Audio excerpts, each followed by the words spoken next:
ভারতের একমাত্র মুসলিম অধ্যুষিত অঞ্চল কাশ্মীরের মুসলিমরা সংখ্যাগরিষ্ঠ। 2014 সালে নরেন্দ্র মোদীর নেতৃত্বে কঠোর হিন্দুত্ববাদী বিজেপি সরকার ক্ষমতায় আসার পর থেকে কাশ্মীরের প্রতি তাদের আচরণ বৈষম্যমূলক হয়ে ওঠে। বিশেষ করে 2019 সালে ভারতীয় সংবিধানে 370 ধারা বাতিলের মাধ্যমে কাশ্মীরের মুসলিম জনগণের অধিকার ক্ষুণ্ণ করা হয়। সম্প্রতি জম্মু কাশ্মীরের পেহেলগ্রামে ঘটে যাওয়া সন্ত্রাসী হামলার পর এই হামলার সাথে বিজেপি সরকারের সংশ্লিষ্টতা নিয়ে অনেকেই প্রশ্ন তুলেছেন। অতীতে জম্মু কাশ্মীরের পুলওয়ামা হামলাও একইভাবে বিতর্ক এবং ষড়যন্ত্র তত্ত্বের জন্ম দিয়েছিল।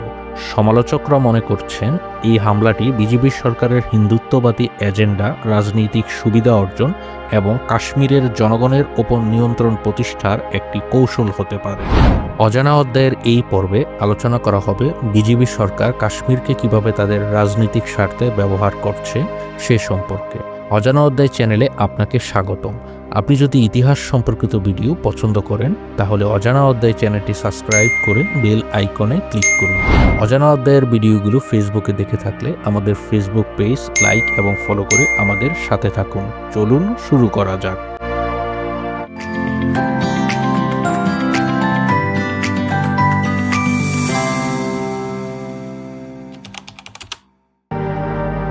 1949 সালে ভারতীয় সংবিধানে জম্মু ও কাশ্মীর সম্পর্কে একটি বিশেষ ধারা অন্তর্ভুক্ত করা হয়, যা 370 ধারা হিসেবে পরিচিত। এই ধারায় জম্মু এবং কাশ্মীর রাজ্যকে অনন্য স্বায়ত্তশাসন এবং বিশেষ মর্যাদা প্রদান করা হয়েছিল। এর ফলে শুধুমাত্র প্রতিরক্ষা, বিদেশ নীতি, অর্থনীতি এবং যোগাযোগের ক্ষেত্রে জম্মু কাশ্মীরে ভারতীয় আইন প্রযোজ্য হবে। বাকি অন্যান্য বিষয় এই রাজ্যের নিজস্ব আইন প্রণয়নের ক্ষমতা ছিল। এমনকি জম্মু ও কাশ্মীরের নিজস্ব সংবিধানও ছিল, যা 1956 সালে প্রণীত হয়। শুধু তাই নয়, জম্মু কাশ্মীর রাজ্যের আলাদা পতাকাও ছিল, যা ভারতীয় জাতীয় পতাকার পাশাপাশি ব্যবহৃত হতো।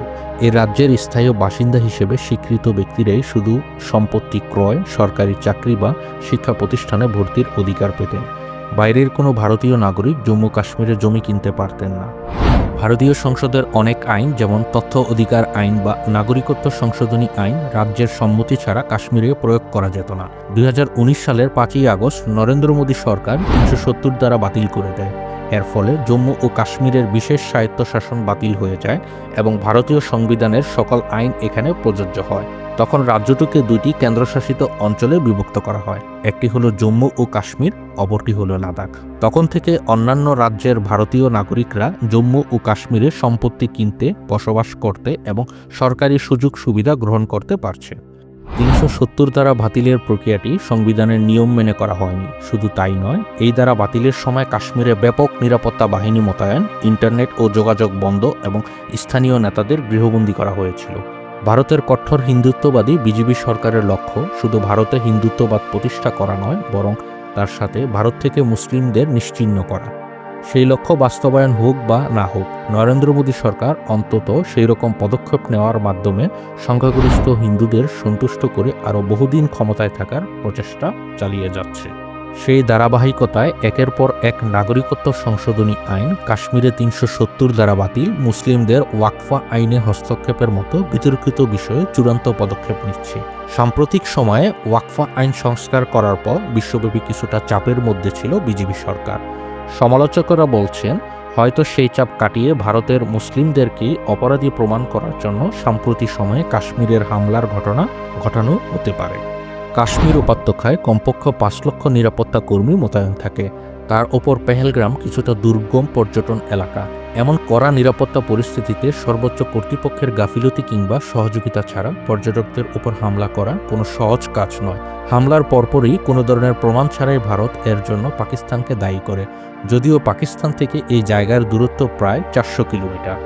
ভারতের কোনো সন্ত্রাসী হামলা ঘটার সাথে সাথেই কোনো তদন্ত ছাড়াই পাকিস্তানকে দায়ী করা ভারতের একটি নিয়মিত কার্যক্রম। পেহেলগ্রাম হামলার পর দ্য রেজিস্ট্যান্স ফ্রন্ট বা TRF নামে এক অখ্যাত সংগঠন এই হামলার দায় স্বীকার করেছিল, কিন্তু তারা পরবর্তীতে জানায় যে ভারতীয় গোয়েন্দা সংস্থারা তাদের হয়ে এই প্রচার চালিয়েছিল। এরপর TRF এই হামলার সাথে জড়িত নয় বলে শেষ পর্যন্ত দাবি করেছে। বিশ্লেষকরা বলছেন, ওয়াকফা বিলের বিরুদ্ধে মুসলিম সম্প্রদায়ের বিক্ষোভকে অন্যদিকে সরানোর জন্য এবং আগামী নির্বাচনে রাজনৈতিক সুবিধা পেতে এটি মোদী সরকারের পরিকল্পিত ষড়যন্ত্র হতে পারে। নিজের ক্ষতি করে শত্রুর ওপর দোষ চাপানোকে বলা হয় ফলস ফ্ল্যাগ অপারেশন, যার মাধ্যমে মানুষকে বিভ্রান্ত করে নিজের আসল উদ্দেশ্য হাসিল করা হয়। ফলস ফ্ল্যাগ অপারেশন বিজেপি সরকার এবারেই প্রথম নয়। অতীতেও বহুবার এই ধরনের ষড়যন্ত্রে জড়িত থাকার অভিযোগ উঠেছিল বিজেপি সরকারের বিরুদ্ধে। গুজরাটে কসাই হিসেবে পরিচিত নরেন্দ্র মোদীকে ফলস ফ্ল্যাগ অপারেশনের গ্র্যান্ড মাস্টার বললেও ভুল হবে না। 2002 সালে গুজরাট দাঙ্গার সূত্রপাত হয়েছিল সবরমতী এক্সপ্রেস নামে একটি ট্রেন হিন্দু তীর্থযাত্রীদের কামরায় আগুন ধরিয়ে দেওয়ার ঘটনাকে কেন্দ্র করে। সেই ঘটনা কারা ঘটিয়েছিল তার কোনো তদন্ত না করেই দোষ চাপিয়ে দেওয়া হয় মুসলিমদের উপর, যার ফলে ভারতের ইতিহাসে অন্যতম ভয়াবহ দাঙ্গার সৃষ্টি হয়। সরকারি তথ্য অনুযায়ী সে দাঙ্গায় প্রায় 1044 জন নিহত হন, যার মধ্যে 790 জন মুসলিম এবং 254 জন হিন্দু। সেই সাথে প্রায় লক্ষাধিক মুসলিমকে তাদের ঘরবাড়ি থেকে উচ্ছেদ করা হয়। সে ভয়াবহ দাঙ্গায় লক্ষ লক্ষ মানুষের ক্ষতি হলেও লাভ হয়েছিল একজনের, আর সেই ব্যক্তি হলেন নরেন্দ্র মোদী। তৎকালীন গুজরাটের মুখ্যমন্ত্রী নরেন্দ্র মোদী হিন্দু দাঙ্গাবাজদের প্রশ্রয় দিয়ে সর্বভারতীয় কট্টর হিন্দুত্ববাদীদের সুপ্রিম লিডার বনে যান, যার ফলাফল হিসেবে নরেন্দ্র মোদী বর্তমানে ভারতের প্রধানমন্ত্রী হতে পেরেছেন বলে অনেকেই মনে করেন। সাম্প্রতিক সময়ে পেহেলগ্রাম হামলার মতো আরেকটি ফলস ফ্ল্যাগ অপারেশনের উদাহরণ হল 2019 সালের পুলওয়ামা হামলা। 2019 সালের 14 ফেব্রুয়ারি জম্মু ও কাশ্মীরের পুলওয়ামা একটি সন্ত্রাসী হামলায় প্রায় 40 জন সিআরপিএফ বা কেন্দ্রীয় রিজার্ভ পুলিশ বাহিনীর জওয়ান নিহত হয়। তৎকালীন জম্মু ও কাশ্মীরের গভর্নর সত্যপাল মালিক বলেন, গোয়েন্দা সূত্রের হামলার হুমকির খবর পাওয়ার পর সিআরপিএফ জওয়ানদের জম্মু থেকে শ্রীনগরে স্থানান্তরের বিমানের অনুরোধ করা হয়েছিল, কিন্তু কেন্দ্রীয় সরকার এই অনুরোধ প্রত্যাখ্যান করে, ফলে জওয়ানদের সড়ক পথে যেতে হয়, যা শেষ পর্যন্ত হামলার শিকার হয়। এই বিষয়টি সত্যপাল মালিক নরেন্দ্র মোদীকে জানালেন। তিনি তাকে চুপ থাকতে বলেন এবং জাতীয় নিরাপত্তা উপদেষ্টা অজিত দোভাল তাকে এই বিষয়ে নীরব থাকার পরামর্শ দেন। সেই হামলাটি চালাতে 300 কেজি বিস্ফোরক বহনকারী একটি গাড়ি ব্যবহার করা হয়েছিল। নিরাপত্তা বিশ্লেষকরা প্রশ্ন তোলেন, কাশ্মীরের মতো উচ্চ নিরাপত্তা অঞ্চলে এত বিপুল পরিমাণ বিস্ফোরকবাহী গাড়ি কিভাবে সিআরপিএফ জওয়ানদের কনভয়ের কাছে পৌঁছালো? পুলওয়ামা হামলার প্রতিক্রিয়ায় ভারত পাকিস্তানের বালাকোট বিমান হামলা চালায়।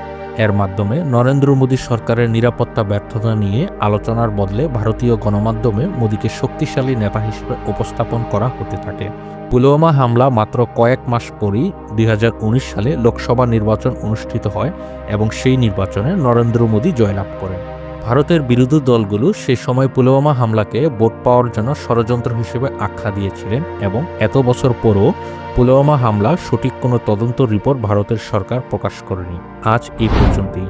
আমাদের ভিডিওগুলো ফেসবুকে দেখতে চাইলে অজানা অধ্যায়ের ফেসবুক পেজ লাইক এবং ফলো করুন। পরবর্তী ভিডিও আপলোড হওয়ার সাথে সাথে দেখতে চাইলে অজানা অধ্যায় চ্যানেলটি সাবস্ক্রাইব করে বেল আইকনে ক্লিক করুন। ভিডিওটি দেখার জন্য অসংখ্য ধন্যবাদ।